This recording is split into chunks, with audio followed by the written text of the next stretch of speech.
Muito bom, professor. Então, na sessão anterior, nós estávamos falando sobre um aspecto bem específico da coesão interpessoal, que estava relacionado com a questão do interesse. Muito bem. Mas quando falamos sobre interesse, parece que antes disso vem a questão da necessidade. Então, para se ter interesse, é preciso que se tenha necessidades, né? Mas vamos supor que na sala de aula nós temos alunos interessados, temos o professor interessado e que determinadas barreiras já foram rompidas e está todo mundo no nível do interesse. Qual seria, então, o próximo nível para que realmente a gente tenha essa coesão interpessoal acontecendo? Então, pronto, vamos só ver aqui um ponto que eu vou tentar vincular a tese, mas entendendo então que a tese, o estudo que se fez, vamos dizer assim, se fechou em algumas categorias, tá certo? E essas categorias, elas não são, não seria assim, primeiro uma, depois a outra, certo? Uhum.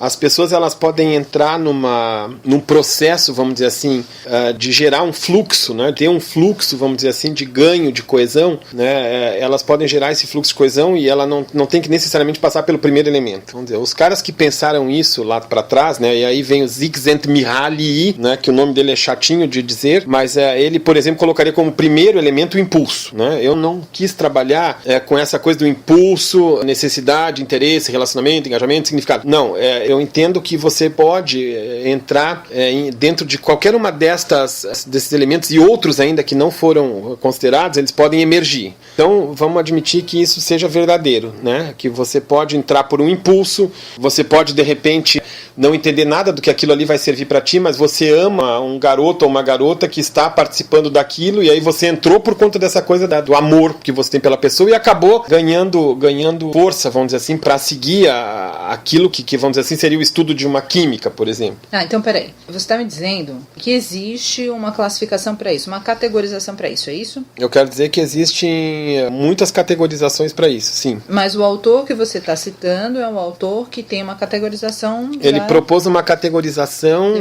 definida, foi. Pronto, e aí diz assim pra gente, é a primeira, segunda, terceira, eu entendo que as coisas não são assim, mas que se ele categorizou, deve existir um mínimo de hierarquia, não é isso? E ele acredita que sim, né? Eu acredito que não, certo? Mas ele coloca na ordem do impulso, necessidade, relacionamento, engajamento e significado. Tá bom, então a gente estava falando do interesse. Nós estávamos falando do interesse, que é um dos elementos. É um dos elementos. Isso. Então antes do interesse viria a necessidade, que é uma coisa que a gente estava falando. Para este autor. Eu, por exemplo, não penso assim, tá? É muito importante deixar isso claro. Nesse ponto, é claro que respeitadas as diferenças intelectuais que são muito maiores nessas pessoas que eu vou citar, é mais ou menos o que aconteceu com o Piaget e o Papert. Tá? O Piaget achava que a estrutura, vamos dizer assim, a visão estruturalista, né, que vem embutida na ideia piagetiana, mesmo que ele não se considere estruturalista, de que as coisas passam de forma ordenada por fases, né? Já o Papert não achava que tinha que ser dessa forma, né? Então eu tô assim, nesse sentido, eu tô mais tendente à perspectiva do Papert, quer dizer, eu não acho que tenha que ter essa ordem. Então eu não pensei, vamos dizer assim, em respeitar essa ordem desde o início. Certo, eu entendo. Mas antes da necessidade, esse autor que você citou lá na frente, que eu não sei falar o nome dele, como é mesmo, professor? Csikszentmihalyi. Muito bem. Ele diz que vem o impulso, depois vem a necessidade, depois vem o interesse, é isso? Isso. E depois do interesse vem o quê? Engajamento e significado. Tá bom. Mas o engajamento e significado são coisas que estão juntas ou separadas? Não, são separadas. Muito bem. E aí o que seria então esse engajamento?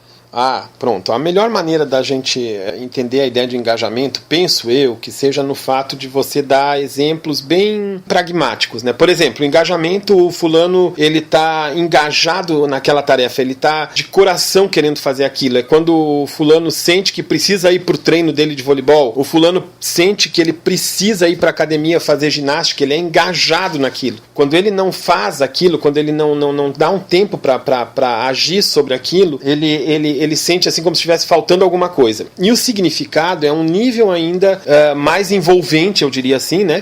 E esse nível mais envolvente é porque no significado você inclusive perde a noção, por exemplo, perda da noção de tempo. Quer dizer, você está há tanto tempo no laboratório de química que tu já não viu que anoiteceu, que você já devia ter ido para casa há muito tempo. Você está há tanto tempo no treino de voleibol que, puxa vida, esqueci de pegar, sei lá, de ver a namorada porque tô aqui no treino e o tempo correu demais. É aquela sensação que você tem quando você perde a noção noção do tempo cronológico, vamos dizer assim, do esqueci Cronos. de comer, esqueci que tinha que buscar alguém em algum lugar. Isso. Se nós fôssemos falar do ponto de vista espiritual, é como se o fulano tivesse tendo assim um processo de iluminação ou uma sese espiritual, entende? Tá certo. Então, na próxima sessão a gente vai detalhar um pouquinho mais, né, essa questão do engajamento e do significado.